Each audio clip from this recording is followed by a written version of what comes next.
Week 5. Okay, so it opens up with Jeff telling everybody that they're going to be switching tribes. Everybody grabs an egg. Everybody smashes the egg on their body. If you're orange, you're Manano. If you're blue, you're Ceylani. I will divvy up the teams for you in the post later on. Okay. Immediately, Colton is like, they're Greek goddesses and we're going to lose everything. Now, when those same strong guys were on his own team, what did he want the most? To get rid of them. But now that they're on the other team, they suddenly look much better. They do the reward challenge. It is carrying a bucket with holes in the bottom. Fill it full of water. You carry it over some boxes and you dump it. The first team to dump their water, raise their flag, wins. Well, of course, the Greek goddesses and gods win, and the little tribe of Colton's misfits loses. Manano. No. Anyhow, they have to leave the beach that they've been on and go build a whole new beachfront and shelter and the whole bit. And here's Colton again, doing absolutely nothing while everybody else walks around working, and then he's to the camera trash talking everyone, how stupid they are, what losers they are, how they're pathetic and they don't know how to play the game. The women try to catch a chicken. He's laying there doing nothing and they don't catch the chicken. These people don't even know how to play Survivor. All right, within a few minutes of being at the Survivor or at the new Manano camp, Colton starts his scurry shit that he does. Ooh, I said shit. Sorry. Anyhow, he starts his scurrying around like he does, and he goes up to Street.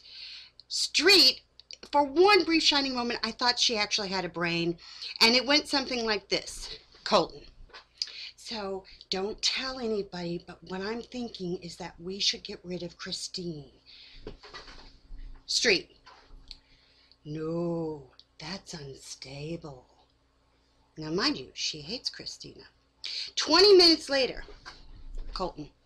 Now, just trust me on this. I think we really need to consider getting rid of Monica because she's the head of the snake. Street. Okay. What is going on there? These two are incredibly stupid. First of all, she should have jumped at the get rid of Christina thing because she hates Christina. But no, she uses a brain for about 20 seconds. And so he, being the snake he is, just approaches her from a different route and ding dong goes, alrighty, I'll do that. Okay. So Colton has got Street to move over to his side, and now these two are going to be the evil villains that run this camp of quote-unquote idiots.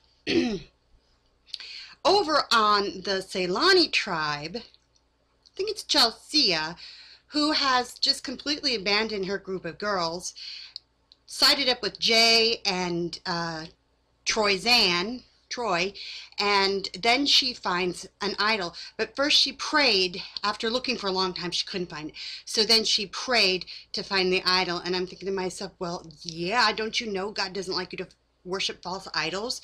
So, you know, you should have no other gods before me. So he said, all right, you prayed to me, now you can have it. That was a joke. Anyhow, she finds it. Now she thinks she's all set. She shares it with her buddy that she has it, and it's going to be this 4-team, and screw Sabrina and Kat. They're done on the Ceylani tribe. But I don't see them losing anytime soon. We get to immunity. Now immunity is in the water, teams of 3. Use any means necessary to get your ball into the hoop by tackling the other people. In the first round, Mike dunks it, no problem. In the second round, Leaf gives Mike the biggest run for his money and almost makes the shot where Mike tried like 6 or 7 times and couldn't do it. In the third round, Monica finally gets a point from Manono. In the fourth round, a moment of magic happened because the Wicked Witch, that's Colton, is out playing in the water, and he gets the ball, and he's holding it, and he's not giving it to anybody, and they're jumping on him, and he's sinking down the water, and you hear, "Help me! I'm melting!" I'm melting is a little ad-lib, but that's what I heard. "Help me! I'm melting!" Okay. Needless to say, Monono lost, and they went back to their camp, where Colton goes up to Monica, and they talk about getting rid of Tarzan. Oh, let's talk about Tarzan for a moment.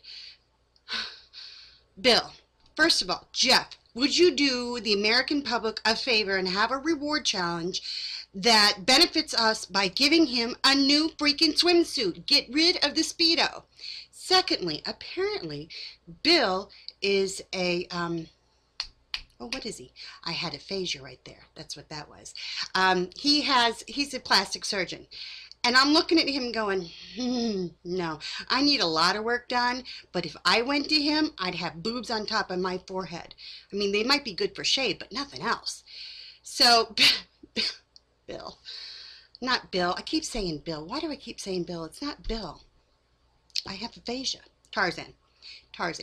All right, so Tarzan's a plastic surgeon, and, yeah, no.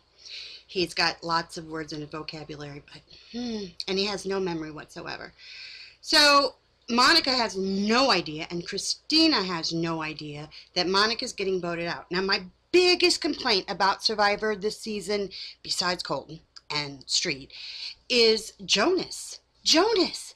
Where is your brain, buddy? These people have completely forgotten about numbers. Completely. All right, for the second week in a row, Colton, the mastermind, who's really the biggest idiot I've ever seen play this game, has done his level best to make sure his team is the weakest possible. In the first 2 weeks, he got Matt and Bill voted out, because take away the strong guys. We don't want to win. We don't want to actually make it to the merge full and confident. No, because he knows he'd be weaker there. So this week, Monica is clearly one of the strongest, if not the strongest on the team, next to Leaf. And what does he want? He wants her gone because she has a brain, because she's smart, because she's strong. And so he gets rid of Monica this week. So now they're going to go to the next immunity weaker, and they're going to lose again, and they're going to get to the merge, a pathetic little ragtag minor number, and he somehow thinks that this is going to do well for him in the end. I don't get it. Who does he think he's going to win over? Sabrina and Kat? Maybe Street could take Kat, but Jonas really disappoints me with his just going along because it gets him one day further.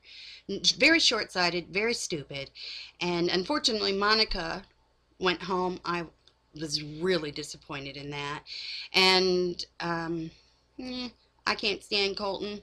I couldn't stand him from the first time I saw him on the screen, and I'll tell you why. It has nothing to do with him being gay. It has everything to do with him being entitled, incredibly lazy, sits back and watches everybody work, and has an attitude of judging everybody while they're putting in effort and he's putting in none, because the Survivor people should just hand him everything. His entitled attitude is just disgusting. Okay, so Colton put a Twitter apology out for the world to see, and I'm going to read it to you as quickly as I can.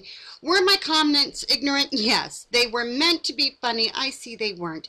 Do I regret them? I'm torn. In a way, yes, because it hurt people. But seeing myself act that way on television helps me to grow as a person, because it's uncomfortable and embarrassing for me to watch. It's kind of one of those situations where you don't really realize how you sound until it's played back and you're literally cringing. I seriously don't hate anyone. I make fun of myself. My sense of humor has always been kind of sarcastic and somewhat critical. I call myself a queen as a joke. Am I a bigot? I don't think so. I think I was a 20-year-old brat who had never been out into the real world, and what I thought was funny and okay wasn't. I learned I can still be funny, and it doesn't have to be at the expense of someone else.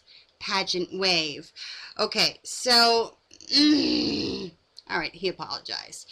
We still have to endure weeks of him on TV.